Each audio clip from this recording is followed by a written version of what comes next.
Lon Simon, and I was curious what was out there for teleprompters that don't cost a lot of money, and this was a highly rated one on Amazon that I bought the other day. It's about $160 from interactmedia.net, and it's pretty simple. You put it together yourself. It's not too hard to put together because I have a lot of trouble putting things together and didn't have issues with this. And it's pretty simple. You've got a little stand here for your camera. You have a bottom plate here that will attach to a tripod. It is a little heavy, so you're probably looking at 5 or 6 pounds or so definitely a lot more weight on your tripod than your camera will have by itself.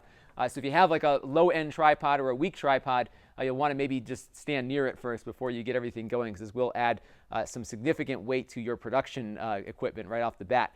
You have a piece of beam-splitting glass that it comes with, and what this does is allows the camera to see out but not see what comes up from the base here. And what you do for the teleprompting itself is you slide your iPad in, and if you use their smart cover, it will stick to it with the magnet, so it doesn't slide out at all, which is pretty nice. So a pretty simple design, a little on the heavy side, like I said, but it's hard not to be heavy when you have all this equipment loaded on, but very easy to use. Now, they also give you a little shroud to go over it, because what you'll see here, let me switch over to my camera so you can get a feel for what it looks like without the shroud on. You see the reflection happening here because there is a lot of light coming in from a whole bunch of different directions. So if we take this little shroud out here, and it has some Velcro targets on here that line up with the screen, so we'll just Velcro it to the side of the glass here, and you'll see that this will change.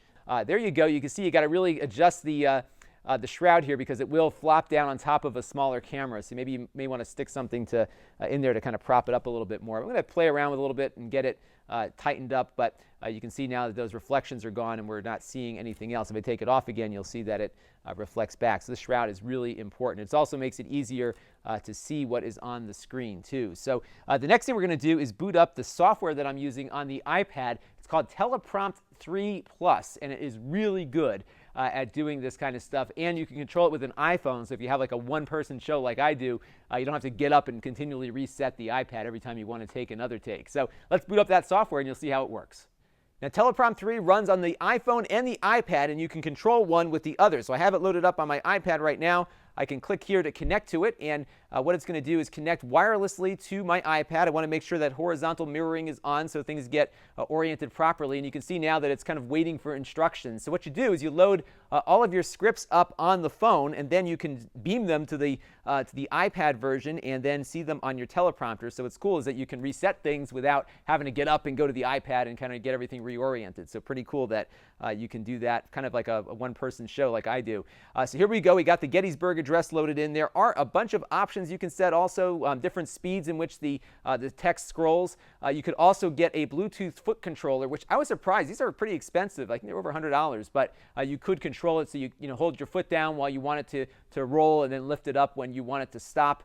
You could also have, of course, somebody control it manually from the other device as well. So you have a lot of different options. I think you could actually connect this phone to multiple prompting devices at the same time, which is pretty cool too. So if you have like 2 different cameras and you always want everything to be synced up from one camera to the next, it will do that for you. So we won't go into too many of those options. What we will do here is go to Start Prompting, and now we'll switch back to my main camera here, and you can see it switches over to a countdown. Let me just angle the camera up a little bit more realistically, and there you go. You can see the text is scrolling properly on there, and what we can do now is switch over to the camera that is actually being behind the glass right now, and you can see you don't see any of those words scrolling on there at all.